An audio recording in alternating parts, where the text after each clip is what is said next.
Some call me Steve, Dad, husband, or friend. Others might call me boss, coach, or mentor. Today you can call me the Leadership Hacker.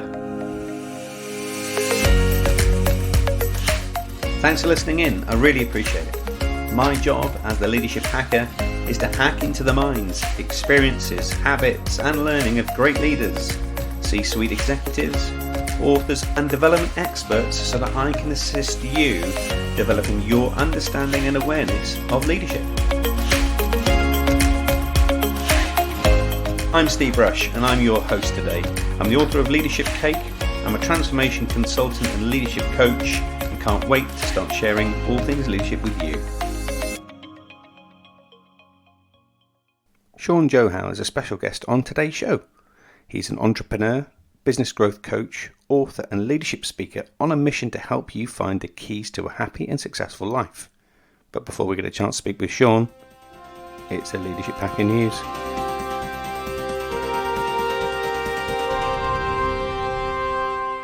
In the news today, we explore the theory of gratitude. Now, the pandemic has made us wary, and while it might be cathartic to make a list of all that we've lost, all that we've tried, and all that we want to leave behind, expressing gratitude is actually a better idea. And it's a powerful, positive force. Far from a fluffy or frivolous concept, it has real impact on physical health, emotional well-being, motivation, engagement, and performance. So here's why gratitude is good and how to bring more of it into your day. Most of us are impatient with the pandemic, and 2021 has arrived and the pandemic is still here. We're thrilled to usher in a new year, but we're going to need to wait a little bit longer to get life back to something closer to what it was before. The good news is that gratitude itself can actually reduce impatience, and a study published in the Psychological Science found that when people focused on being thankful, they were more likely to able to demonstrate patience. In addition, a study published in the Review of Communication found that gratitude has a positive impact on our mental health and emotional states, optimism is an example, as well as physical health. It also predicts behaviours such as helping others and exercising. All of this means that gratitude may just be what we need at the moment, while we're either hanging on to what comes next, or we're traipsing towards the light at the end of the tunnel. Regular listeners who would have listened to episode 18 with Nick Marks, Hacking Happiness, would have also found that gratitude is the root of all happiness. It tends to focus on what you have and replace a sense of what you might be lacking. According to some philosophers, you can't feel both grateful and unhappy. So when your mind focuses on all you're thankful for, you're more likely to feel joy. In addition, when you're more grateful, you tend to focus on being more present, appreciating the now. And this of course can reduce to a sense of yearning and anxiety about the future. Philosophers have also suggested that it's a gateway emotion, and it's suggested as the greatest virtue because it tends to lead to so many others. For example, an appreciation of someone can grow into love. Gratitude for what you have can lead to greater satisfaction over you loving your work and can lead to improved performance. So here's my 5 top tips on how you can build and cultivate gratitude. Number 1, begin and end with intention. Start each day by thinking about all you appreciate and expect from the day, and as you go to bed at night, think and consider all you're grateful for. Number 2, give continuous attention. Throughout each day, find those small things that you can be thankful and grateful for. Perhaps you've made yourself a great cup of coffee, or you've had a really nice conversation, and avoid taking those things for granted. Make everything count. Number 3, be expansive. Ensure you're focusing on being grateful and not just grateful for things, but for people and the environment and conditions around you. Perhaps you particularly appreciate the headphones that you might be wearing to listen to this, or the ability to walk, see the senses that we take for granted around you. Number 4, write it down. Research at Kent State University found that when you write down the elements you're grateful for, that simple act can foster the happiness and well-being in itself. This is probably true because it causes us to pause, focus, reflect, and reinforce our positive experiences. And number 5, express yourself. Gratitude is both an individual and a team sport, so when you share what you're grateful for in a team environment, it holds even more power. Thanking a co-worker in a team meeting or providing positive feedback to a colleague during a project is an example. So when gratitude is expressed and shared, it helps both you and the group. And let's just remember, gratitude is good. It has plenty of positive effects. It could be what you, your family and your team need just to stay present, be attentive through the next stretch of this pandemic marathon that we're all experiencing. So here's a challenge. Head over to our social media and let us know what you're grateful for today. So that's been the Leadership Hacking News.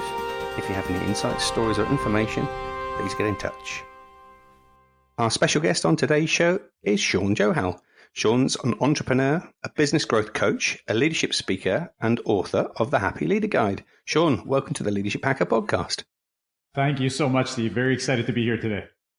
Me too. We've had an opportunity to get to know each other over a couple of conversations, and I'm incredibly excited about sharing some of those conversations with our wider listeners. But before we do that, perhaps you give them a little bit of a backstory as to how you arrived doing what you're doing. Absolutely. Yeah, for sure. Excited to talk about it. Basically, on my end, I immigrated from England over to Canada when I was much younger. I bring it up because I think it's important to put into context. And I grew up with a family who was very much believing in loyalty, staying at the same company for many years. My father worked for Rolls-Royce England, and he transferred to Rolls-Royce Canada. My mother worked for Nortel before the big crash. And I remember my parents always telling me when I was growing up that it would be very important for me to find a very stable job, something that I can stay at for, 25, 30, 35 years. And I even remember my dad showing me his gold watch when he had done 30 years of service at Rolls-Royce, saying that, one day, son, you may have the opportunity to, get the same type of watch as I have if you stay at the same company forever. And so I kind of grew up with a mentality that I needed to find a stable job and work in the corporate world and not necessarily adventure into entrepreneurship. So that was my mentality growing up, trying to find something a little more stable. And then I met my wife, my future wife, who I'm married to now, and her family, who were very entrepreneurial. And they started teaching me a lot about business, being a business owner, understanding how to launch a business, how to own a business. And that was really where things took off for me. And I started realizing there was this whole other world out there. And so basically, after leaving the corporate world, I was working at Rubbermaid. I'm sure a lot of the listeners know about Rubbermaid, pretty large global company, $8 billion. I was a district manager there. I was invited to join the family business, and it was an LED lighting business. My father-in-law had taken it public, and it was fast growing, very fast growing, mergers and acquisitions. And so I came in there as a sales manager, not part of ownership, but really having more of an entrepreneurial feel to it. Unfortunately, what happened was that during the 2006, 2007 recession, my father-in-law bought a company that probably wasn't the perfect fit for the business. The recession hit, which was terrible for the business and for the family. Within a year, our business that had grown to 50 million in revenue came from crashing down. It was a very tough time for the family. Wow. Yeah. And but the good thing was that during, in every big challenge, there's opportunities. And my brother-in-law and I, at that point, had a chance to buy back 3 of the different divisions. We were able to relaunch this LED lighting business in our own way. And we've been growing ever since. So that was in 2009. And the business is continuing to go strong today in 2020. It's through that kind of scaling up mentality that you've really started to deploy all of your learning, but now also share that as a entrepreneur and business growth coach with other people, right? Exactly. In 2013, we hit a really bad wall as a business. So many things were going wrong, Steve. I can't even tell you. We had no processes. We had the wrong people in the wrong seats. We had absolutely no strategy, no product development. And it really became epically clear to me one day when we were sitting in our office and we had 2 customer service people who were working at a desk, but we didn't have enough money to afford a receptionist. And basically, they would look at each other when the phone would ring, and neither one wanted to answer it because they were both really disgruntled employees and not, in the right seats. And so phones would ring, and I know that we knew it were the customers, and the phone would ring 10, 12 times, and neither person was willing to answer it. And that's when my business partner and I looked at each other and said, you know what, we have a really big culture problem in this business. At the same time, our biggest competitor launched a product line. They basically took our catalog, stole all 150 products that we had in the catalog, and priced them at $1 less in the market using the same suppliers as we use. And these were people that were part of the previous business. So it was probably the worst backstabbing feeling I could ever have imagined in my life. These people are like brothers to me. I bet. Yeah, and that was when we decided to take on scaling up. And we had an opportunity to read the Rockefeller Habits in those days. The Scaling Up book hadn't come out yet. And we found a coach, and then we implemented the methodology successfully in our own business. and it continues to grow to this day. And as part of that, Shawn, also, one of the things I've known about you for a while and come to really respect is the discipline, rigor, and habits that you apply in order to make your life successful. And I wanted to get in a couple of those. So in terms of scaling up, there are kind of 4 pillars to that, aren't there? That's strategy, people, execution, and cash. Yep. Maybe just tell us a little bit about how that plays out in your business today and how you coach others. Absolutely. What we notice is that those 4 pillars really represent every business and the 4 key things that every business owner should be really paying attention to. When we go into businesses, as much as my business as any other business, we like to do a diagnostic where we go in there and really understand, okay, what's going well and what's not going well. Do you have a long-term goal that's non-financial? Do you have the right execution in place with lean methodologies and processes? How's your cash flow? Do you have good liquidity in everything that you're doing? Really, those are the type of things that we go in and we analyze right from the beginning. And most importantly, do you have the right people in the right seats? And that's something that becomes incredibly clear very easily. So once we get in there, we do that diagnostic. It's really easy for us to understand where the business is strong and where the business has, certain weaknesses. And usually we'll start off with a couple of strategic days to really build the vision of the business. We'll go with that BHAG from Jim Collins, the big, hairy, audacious goal. We'll build that really cool vision long-term, then get into 3-year capacities, 1-year priorities, and a 90-day plan, really helping the business focus on execution the right way. And we'll start fixing things little by little. We can't take it all in one big bite. We've been doing scaling up for 7 years in our business and we're still going strong. I've never seen a business not succeed by doing scaling up. The only times it doesn't work is when a business owner is either too stubborn to let other people share and have their own ideas, sure, or the business owner doesn't have the discipline required to implement the methodology. So those are the only 2 times where it doesn't really work. And of course, scaling up will never stop if you have the right mentality and the right disciplines and right approach. Exactly. You can just keep going and going. Now, obviously, it really depends on what you're looking for. I think some entrepreneurs get a little afraid when they see scaling up. Everybody wants to grow, but I don't believe in growth for the sake of growth. I think you need to have what I like to call profitable growth. I really believe in profitable growth. Since we've been doing scaling up in 2013, we've never had a month in the red. We've never once in those 7 years. That's great. For us, that's what's most important. Like, even though we're growing at a really great pace, anywhere between 10, 15, 20% a year, depending on the year, we're very careful to make sure that bottom line is always staying where it needs to be. That's consistently 15, 20% growth every year, which for many businesses, they can only dream of that. If you had to kind of peel that layer back and peel all the layers back, is there maybe one thing that is the standout action activity that you would maybe apply to that success? 100%. And it's gonna sound familiar. I'm sure your listeners have heard this, but I cannot emphasize it enough. You absolutely have to have the right people in your business. I've noticed it systematically. I go into companies and I see right away from the strategic team all the way down, I can pinpoint right off the bat how many people are not the right people in those businesses. And you and I spoke about this in an earlier conversation. I always ask this one key question: would you enthusiastically rehire every single one of your team members? And it's shocking the percentages I get. You would think the percentages would be fairly respectable because these are business owners who have built their own business, right? Right. But the percentages are always closer to between 20 and 50%, which means that there's more than half the company that the business owner would not rehire enthusiastically.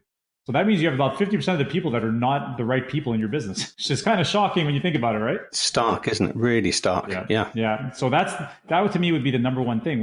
I have a very specific methodology when I go into businesses, and it's been based a little bit on the whole top grading and who methodologies. For anybody who wants to read those books, the 2 great books, both the top grading and who, that are based a lot around talent and how to hire. But a lot of the people spend time on how to hire the right people, but they don't spend enough time on development and retention. And development and retention are the 2, what I would say, most overlooked superpowers that every business owner has.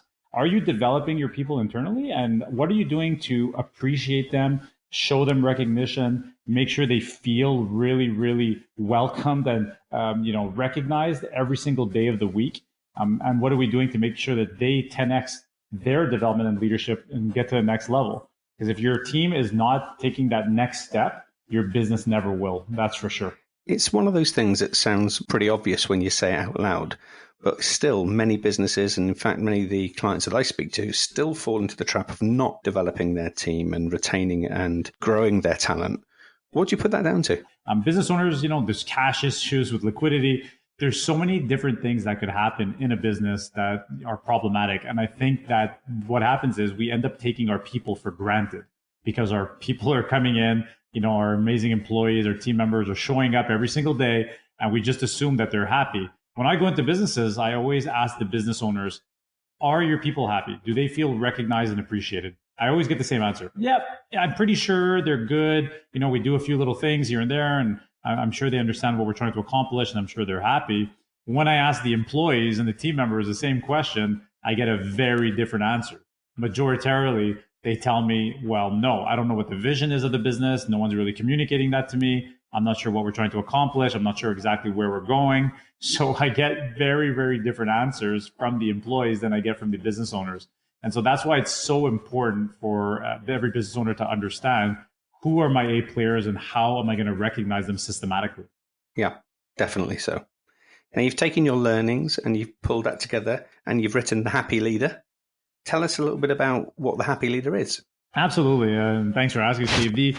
The book is a book that's written over 8 years, believe it or not. I started writing this book a long time ago. I think it's really the most challenging thing I've ever done in my life, not being a natural writer or author.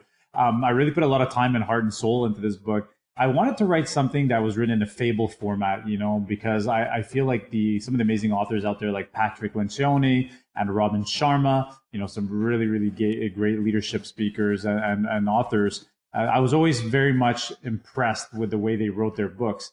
Bob Berg comes to mind as well with The Go-Giver. And so I decided to write a book that's written in a fable format. And what I realized, Steve, being surrounded by entrepreneurs over the last decade, is that entrepreneurs in general seem to be a pretty unhappy bunch. Yeah. It's shocking to me, right? Yeah. Because we all have businesses and you think that the dream is to be a business owner, but I speak to business owners and most of the time they're unhappy. And I'm part of the entrepreneurs organization. We have something called, Forum.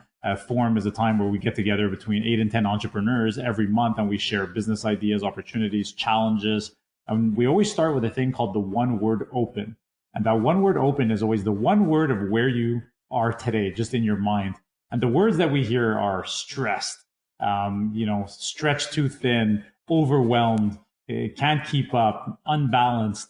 It's almost never positive words. And I really realized over time that entrepreneurs are really, really stressed out. So my goal was to write a book about someone who's also, a business leader who's very stressed out and whose life is kind of falling apart and who meets a really incredible person who's going to teach him how to become a happy leader and really change his life around so that he really can find happiness, joy, and success in everything that he does, understanding that it's the journey and not just the destination. Yeah.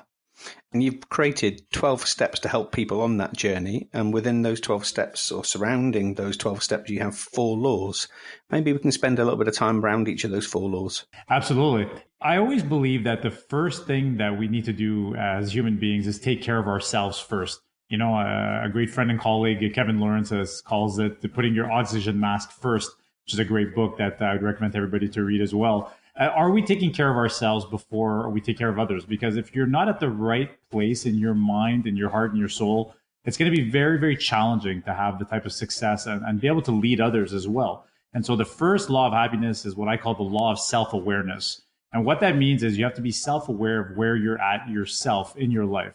And so the first part of that law really comes down to what I consider the greatest superpower that we're not using right now, which is meditation. Meditation has taken a lot more space over the last couple of years. We're hearing more about it. We're hearing a lot of incredible business leaders and incredible, artists and athletes and people doing meditation. But the reality is that it's still associated with being something very spiritual. And although I have nothing wrong with spirituality, I'm a very spiritual person myself, I like to bring it back to science. And science has proven that meditation has incredible benefits on focus, on creativity, on energy levels. It literally changes our genes in the inside of our brains. And it's shocking to me how little people, even in this day and age when it's becoming more popular, actually do it. It's very true. Yeah, that'd be something I'd really encourage people to do. Something else that I think is really important that we don't do enough of is actually what I call, circular reciprocation. And what that term means for me is, what are you doing to practice gratitude, appreciation, and kindness every single day in everything that you do?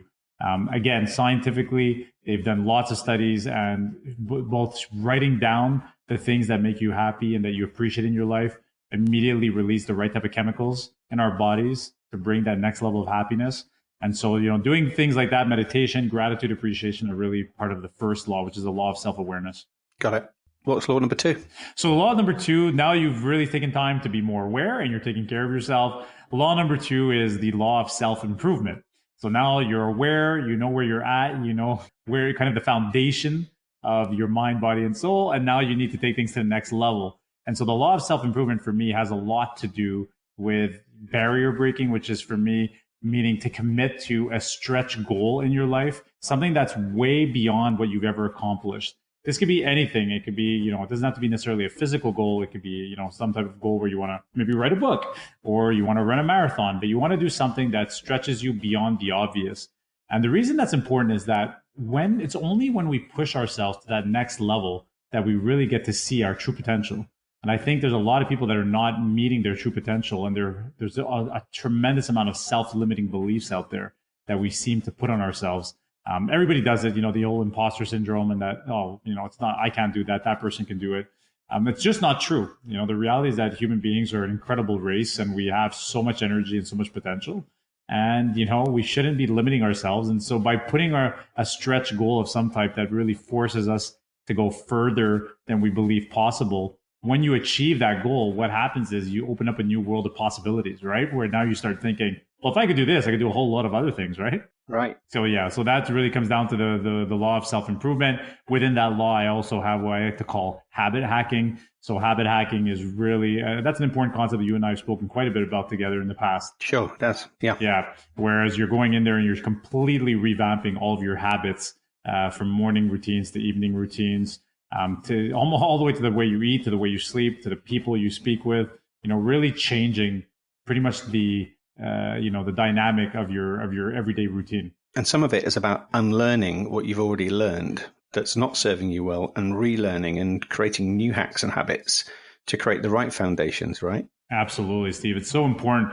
I speak to so many people and, business leaders at all different scopes of life. And I noticed that the majority of them don't have a very good morning routine. I ask them, okay, what's happening when you start your day? I wake up and right away I start looking into my phone. I start trying to see what's happening with emails to get caught up. And, it's literally the absolute worst way you can possibly start a day. Like, you want to start your day where you're giving yourself the intention of what you want to accomplish in the few hours that you have ahead of you. And once you've figured out that intention, you need to take on a few key activities right when you wake up that are going to set you up for success and give you a lot of energy. Right. So you should either, again, be doing some type of meditation very quickly, reading some positive literature, maybe writing in a journal, really setting yourself up for success before you become a slave to technology, which unfortunately seems to be, what a lot of us do. You have this approach called 10-10-10, don't you? Yes, this was taught to me by my mentor, Warren Rustand, an incredible human being. He's the dean of leadership of EO worldwide. Warren has this concept of 10-10-10 where 10 minutes, 10 minutes, 10 minutes. That's what it represents. You would do 3 different activities for 10 minutes each. It would be 10 minutes of meditation, 10 minutes of journaling, and 10 minutes of reading positive literature. When I teach this to people, I get a lot of pushback because a lot of people tell me the same thing. You expect me to take on 30 minutes to start my day. I don't even have, 3 minutes. And so it's a little bit of a challenge at first. So what I explain to people to do is say, listen, you can take the 10-10-10, which is super impactful. If it's too much for you, what I want you to do instead is do a 5-5-5. So you just cut it in half and do 5 minutes of each. And then when I get pushback on the 5-5-5, I tell people, okay, listen, if you can't even do the 5-5-5, just do 1 times 5. Pick one of the 3 activities, do one of them for 5 minutes. Even that to start your day, substituting checking email and running right away into fires, fire extinguishing, as I like to call it, and instead doing something much, much more intentional, such as a meditation or a journal, is completely going to change the way your day is approached and the way you're going to take on the activities that you have that day. It really makes a huge difference. It switches on the prefrontal cortex. It creates your strong foundations for the day rather than being emotionally triggered by other stuff that could impact on you, right? Exactly. It really switches the script where now you're in control of your day. Whereas when you're just becoming a slave to technology, you no longer control it. And you're no longer in that circle of influence that, was so well taught to us by Stephen Covey. You have to make sure that you can control your own destiny. And if you're not taking those steps in the morning, you're always going to be chasing your day. And chasing your day is obviously not the type of a place you want to be mentally. You want to be in a place where you're deciding what's going to happen next. You're not having someone else decide for you. Exactly right. And of course, if you're not in control, that's when stress starts to creep into the workplace and into our world, which is so counterproductive. Exactly. And I think, as you know very well, Steve, stress right now is probably, especially in the virus here, it's the biggest culprit of most businesses. Definitely. Right now, recent surveys have said that, over 40% of employees are currently stressed out and they're not telling their employer. So that, the stress levels are rampant around the world. They've been going up every single year over the past 25 years. People are really stressed. Yeah. People are really, really stressed, and we have to find ways to reduce that stress for them. So what's law number 3? Law number 3 is what I love to call the law of self-giving. So what that means is now you've made yourself fully aware of where you're at in your life. You've taken on new stretch goals. You've changed your habits. You're visualizing your success. Now you need to help others to do the same. There's a concept that I read a really long time ago from an amazing author, and the book was called The Dream Manager, Matthew Kelly. And basically, that book is incredibly powerful because it really explains, it's more than a business concept, but it really explains how you could go into a business and do, dream facilitation and help people really achieve their goals and their dreams. Because each one of us, you and I included, Steve, we all have certain skill sets and we have certain connections. And if we use those and helped others, we would definitely be able to help them take that next step in their journeys and their success. And so for the law of self-giving, I like to have people do that dream facilitation concept for people around them. Mm-hmm. It could be for family, it could be for friends, it could be for peers. What you want to do is you want to find someone and you want to sit with them and figure out, okay, what is it that they are trying to accomplish in their lives? Is it something professional? It could be something personal. What is a dream that they wish they could really pursue and that they're struggling with? And then you make it a point to actually go and help them accomplish that dream. You use it, and I'm not saying it's financial. I'm not telling people to go out there and, give $10,000 to this person, but you have unique skills and contacts that could probably help this person some way, somehow. And so you want to use those so that you can go and help that person accomplish their dreams. And then you become a dream facilitator for them. And so that would be, one part of the law of self-giving. Another part of it for me, which is really important, is gifting people every single day in a specific way. That's something that we just don't do enough of. This is one idea that I think people could use really easily. One of my really good friends, Rob Murray, he's an entrepreneur in Canada. He sent me an email last week, and his email was just entitled, "Thank you for being you." And the email was just 3 lines, very quick and short, telling me why he appreciated me as a human being for no reason, just absolutely out of the blue. And that's something that I've been encouraging people to do a lot. Pick people in your network and send them a quick email, just telling them why you appreciate them so much. It doesn't have to be crazy long. It doesn't have to be this whole love letter. Just very simply, telling the person why they mean a lot to you and why they're important in your life. And just realize that the impact that will have on that person on the other end is unbelievable. It really, really is. And we don't take enough time to realize the impact our words have and the intention has when you do something like that. It's very true. One of my previous guests on the show, actually, who will remain nameless so that they don't feel overly embarrassed while I share this story, sent me a note just a few weeks back saying, "Steve, you are amazing." And I just felt the whole world lift around me in that moment, because nobody does that, or rarely people do that. And it felt so special to get that message, Absolutely. I mean, it's just so important. It has to be authentic, obviously. That's the key. But the reality is that people are amazing. And there's so many people around us that are always doing so many great things. And we have so many friends and colleagues. And do we take the time to appreciate them? We don't. And why? Exactly. Yeah. It's one of those things, I think, that if you think about how we've become matured in our ways and our thinking, we've unlearned some of the things that were natural and organic as we were growing up, such as saying, thank you, or showing gratitude to people, dreaming big, as you just talked about it, and that facilitation of dreams. As children, we would have naturally done that. But as we become older, we've unlearned how to do that effectively. And I think that's a quite neat reframe that you put there around that whole self-giving law. Yeah, I think you're right, Steve. It's very unfortunate. I don't know why that happens. It's a very bizarre thing that society and the world seems to always be pushing us down. Yeah. And it's like dreaming is only now reserved for those very, very select few, like the 0.001% of people in the world that are, these successful athletes or entrepreneurs or artists. But every single one of us has that creativity within us. We really do. Why are we not using it? I think society sometimes beats us down a little bit. Yeah. It's trying to get yourself out of that, that little bit of a prison of our minds that we're thrown into, and trying to find that creativity again in everything that we do. I agree, Shawn. And what's law number 4? So ending on law number 4, now you've gone through self-awareness, you're starting to go through self-improvement. Now you're into self-giving, you're giving back. Finally, is self-belief. Now is really where you're taking the time to say, okay, I'm going to take things to the next level. I'm really no longer going to have the imposter syndrome. I'm an amazing human being, and I can do anything that I want. And so the law of self-belief has, a few different elements to it. For me, one of the most important things is what I call spinning positivity. We owe it to ourselves to eliminate those things that are energy drains in our lives, those things that are really negative. Those could be people, it could be situations, it could be the environment. Whatever things in your life, you should make a list of all the things that drain your energy. I like to call them energy vampires, and really make sure that you're just getting those out of your way as quickly as possible. And then what I like to call the next step is really the belief building. So where you're really building your belief system around the new you, because now you've really developed a new personality really in everything that you've done in the first 3 steps. And now you can take your own personal success, whatever that means for you.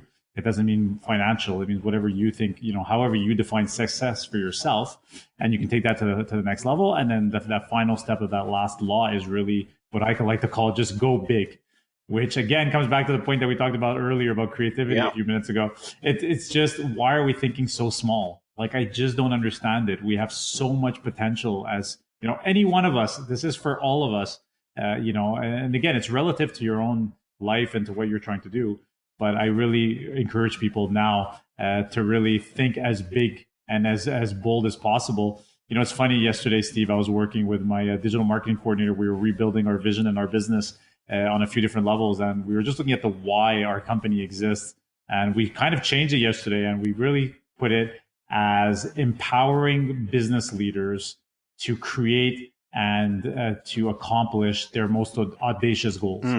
And we really spent a lot of time on that, because for us, the audacious part, we debated it quite a bit. And we said, you know what? Why not? Like, people need to be a little more audacious. Like, you gotta think bigger. You gotta always think, when you think about something and think what you can accomplish, you should immediately 2x that and say, okay, you know what? I'm going to try to do double what I just thought. It's often our worldview that holds us back though, right? Those biases, those limiting beliefs that we give ourselves that stop us really thinking big. Exactly. I see it all the time going into businesses and with companies when I work with them. They've already given themselves like a ceiling. They've already most of the time told themselves, okay, we can only accomplish this much as a business. Or I meet individual people who say, well, this is this is as far as I can strive for. And it's just disappointing, because I know that they can do more. I can see it. They have so much more potential. So yeah, it is it's almost getting out of our own minds. Which in itself is another habit that takes practice and repetition, right? Absolutely. You just have to be working on yourself constantly. And that's why things like meditation and journaling and visualization are so important. And again, they're scientifically proven to work. It's not spiritual. It's really science-based. Yeah, love it. So Shawn, this part of the show now, we get the opportunity to hack into your mind as a leader and to really start to think about, some of the great things that you can share in addition to what you've already shared.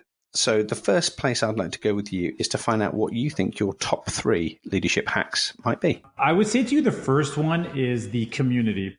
When I say the community, we all have access to some type of community around us. I'm an entrepreneur. I have, the Entrepreneurs Organization. I have, a lot of friends that are entrepreneurs as well. And so I'm always, hacking into this amazing network and community of peers that I have. But that applies to everyone. You could be a business leader, you could be a manager, you could be a frontline employee. You have a community available to you out there some way, somehow. You just have to look. There are like-minded peers that you can share ideas with and surround yourself with to help you take that next step. So I'm always encouraging people to really get out there and make sure that they're networking and they're finding a community for themselves that could really help them take things to the next level. So for me, that's definitely number one. Number two would be mentorship. And so there's a community of peers that could help you a lot. We all should have some type of mentor in our lives. And it'd probably take a whole other podcast to talk about how to go find the perfect mentor. But and a lot of people are intimidated by it. At the same time, it's not as hard as you think. There are a lot of different ways to find a mentor out there. A mentor could be, again, it could be professional, it could be personal. There are probably some people out there that have a lot of wisdom and knowledge to give to you. And it's not just a take situation. A mentorship relationship is very much give and take. And so the right type of mentor will also be getting a lot from that relationship. And so, when you can find the right type of person to help you out there, it will make a world of difference. I've had several different mentors. And most recently, I've been working for the last few years with Warren Rustand, as I mentioned. Just the amount of learning that I've gotten from Warren and the guidance and being challenged on my different ideas has been absolutely inspiring. So that would be an absolutely massive element to look into. And finally, habit, hack number three would be leadership hack number three would be habit hacking. As we spoke a little bit before, we didn't spend a lot of time on it. You absolutely need to change how you wake up and also what you do before going to sleep. Those are the two most important times of the day when you absolutely need to master your habits. You need to wake up, have a very, very specific way, whether it's working out, whether it's doing the things I mentioned earlier with meditation, visualization. And the same thing before going to sleep. I see people are falling asleep to writing emails or to watching Netflix. This is not how you want to go to sleep. You want to go to sleep where you're preparing your brain waves because you're getting into that theta brainwave and then you're going into the deep delta brainwave. It's a time of day where we have the most impact on our subconscious mind. And so do you want to be going to sleep where you're stressed out and you're thinking about what you have to do the next morning? Now you're marinating in those thoughts for about 8 hours, maybe 5, maybe 6, maybe 7, and you're not putting your brain at the right place because most of the day, 95% of the time, we're living in our subconscious mind. And so what you put into your subconscious is incredibly important. And so I always encourage all of my business leaders that I work with, make sure that you have an incredible morning routine, but just as important, make sure you have an incredible evening routine before going to sleep as well. Yeah, I love that. It's really, really powerful. And if you do it every day, then before you know it, it's just the way it happens for you. It becomes part of what you do rather than a routine. Absolutely. Brilliant. The next part of the show we call Hack to Attack. So this is where something hasn't worked out as planned or indeed hasn't worked out at all in some cases. But as a result of the experience, we now use it as a positive in our life. What would be your hack to attack? It's funny. This is something that's happened to me very recently. I've been following, before I've been coaching a lot of businesses, and when COVID hit, a lot of the businesses that I was coaching, had to take a back seat, and I basically had to work for free for about 3 months. Now things have come back to normal, but during that time, I learned a lot about online marketing, online courses, launching virtual summits, and I jumped deep, I deep dove into a lot of these, and I followed a lot of influencers. And what happened is that I realized that a lot of these digital influencers make it sound so easy, right? Because apparently the whole world is going digital. And so therefore, it's just so easy to have success in the digital world, which is just not the case. And recently I launched an online course. And my first online course, it did not have the success that I was really hoping for and really expected.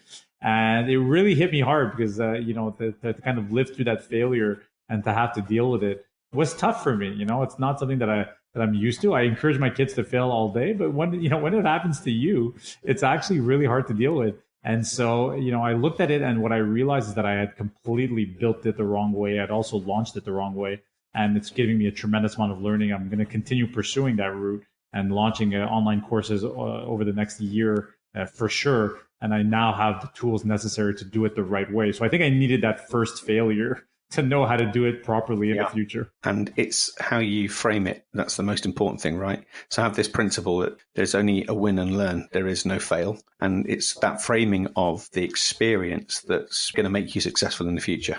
Exactly. And I think most people get caught up into the emotions of a failure. Definitely. And I do that myself. It's really tough. I'm not someone who's had a tremendous amount of failures in my life. I've had a few here and there, and they've been tough to deal with. And this one recently hit home pretty hard too.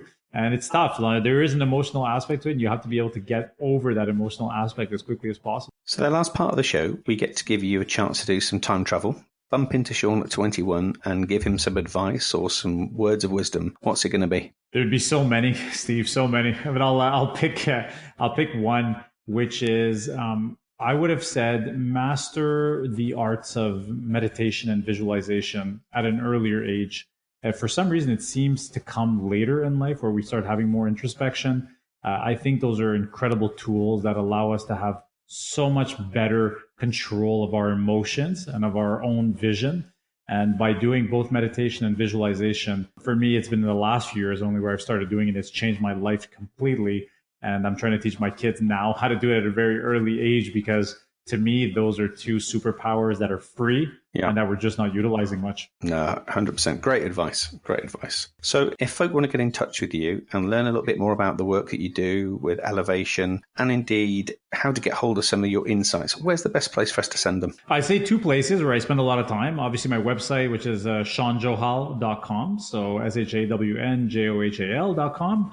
And I spend a tremendous amount of time on LinkedIn as well. You'll always find me posting a lot of things on LinkedIn, trying to provide a little bit of ideas and learning to the community out there. And so those would be the two best places to find me for sure. Awesome. We'll make sure that those links are in the show notes and that anybody who's listened to today can literally just click on over and get straight to find more about you. So it's only left for me, Shawn, to say thank you for joining us on our community here. It's been amazing talking to you. You're a truly inspirational guy. I've learned loads in just listening to you today. And every time I listen and speak with you, I always pick up a couple of nuggets. So thank you for being part of our community on the Leadership Hacker podcast. Well, thank you, Steve. It's been a real pleasure. I love what you're doing, and keep it up. It's really inspiring, honestly. Thank you, Shawn. Thank you.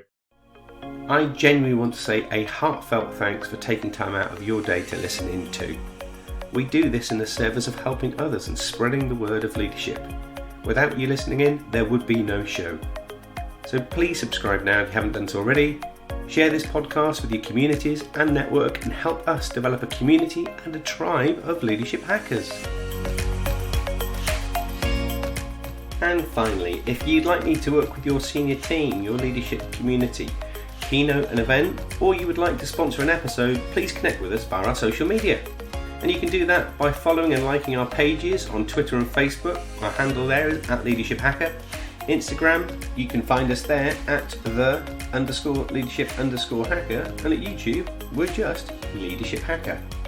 So that's me signing off. I'm Steve Rush, and I've been the Leadership Hacker.